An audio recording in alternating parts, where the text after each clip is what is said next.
నమస్కారం. ఒక్కోసారి మనకున్న సమస్యను తీర్చుకోడానికి ఎవర్ని పడితే వాళ్ల సహాయం తీసుకుంటాం. కాని ఒకవేళ ఆ సహాయం మన శత్రువు దగ్గరే నుంచే వస్తే, ఒక వివాదాన్ని పరిష్కరించడానికి శత్రువునే మన ఇంట్లోకి ఆహ్వానిస్తే అసలేమవుతుంది? ఈ పాత కథలో ఒక అద్భుతమైన పాఠముంది. ఇది వ్యూహం, దాని పర్యవసానాల గురించి ఎప్పటికీ గుర్తుంచుకోవాల్సిన ఒక గుణపాఠం. అసలు ఒక శత్రువును ఓడించాలనుకున్నప్పుడు మనం ఎంత దూరం వెళ్ళొచ్చు, హద్దులెక్కడుంటాయి? ఈ ఒక్క ప్రశ్న చుట్టూనే ఇప్పుడు మనం తెలుసుకోబోయే కథ మొత్తం తిరుగుతుంది. సరే, ఇక కథలోకి వెళ్ళిపోదాం. మొదట మన కథానాయకుడు గురించి, అతన్ని ఒక భయంకరమైన నిర్ణయం తీసుకునేలా చేసిన ఆ భరించలేని పరిస్థితి గురించి తెలుసుకుందాం. ఒక పెద్ద బావి, అందులో కొన్ని కప్పలుండేవి. ఆ కప్పలన్నింటికీ రాజు గంగదత్తుడు. చాలా తెలివైనవాడు, గౌరవనీయుడు.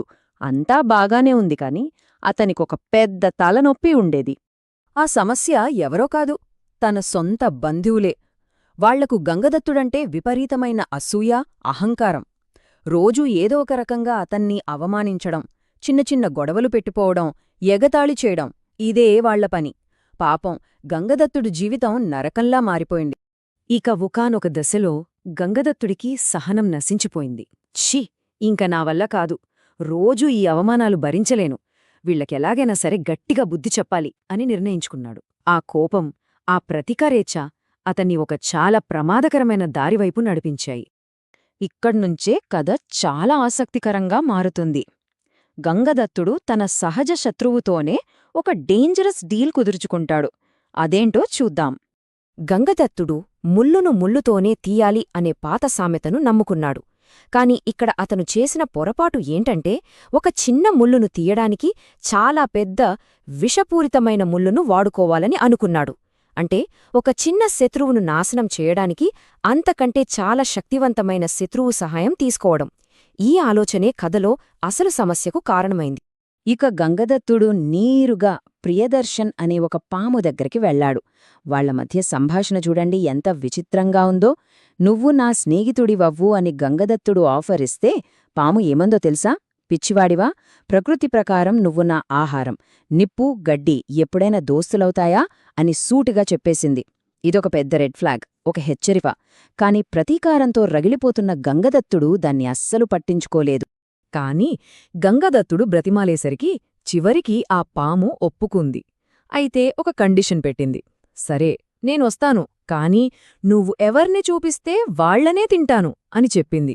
ఆ మాట వినగానే గంగదత్తుడికి అంతా తన కంట్రోల్లోనే ఉంది, తను చెప్పినట్టే జరుగుతుంది అని ఒక తప్పుడు ధైర్యం వచ్చేసింది. అయితే గంగదత్తుడి భార్య చాలా తెలివైనది. ఆమెకు ఈ ప్రమాదం ముందే కనిపించింది. ఏం పని చేశారు? మన శత్రువునే మన ఇంట్లోకి తెచ్చుకున్నారు. ఇది మన వంశం మొత్తాన్ని నాశనం చేస్తుంది అని గట్టిగా హెచ్చరించింది. కాని గంగదత్తుడు అవేవీ వినలేదు. ఆ మాటలు పెడచెవును పెట్టాడు. అది ఎంత పెద్ద తప్పయిందో ముందు ముందు తెలుస్తుంది. ఇక్కడి నుండి కథ క్లైమాక్స్కి చేరుకుంటుంది.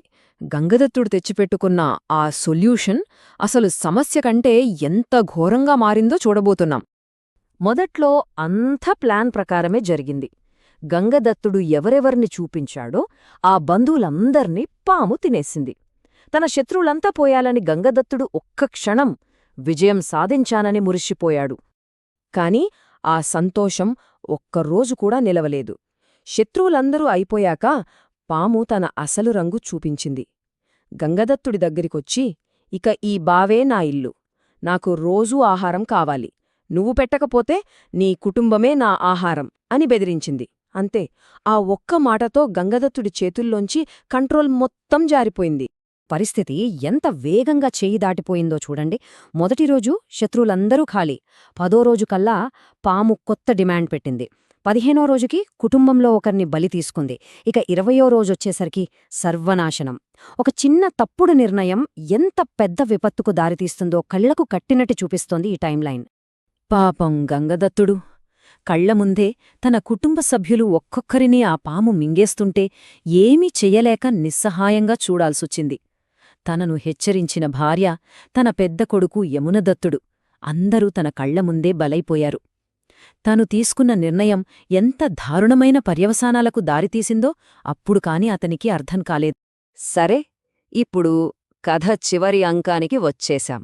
ఈ ఘోరం నుంచి గంగదత్తుడు ఎలా బయటపడ్డాడు, తన వినాశకరమైన తప్పు నుంచి అతను నేర్చుకున్న ఆ చేదు నిజమేంటో చూద్దాం.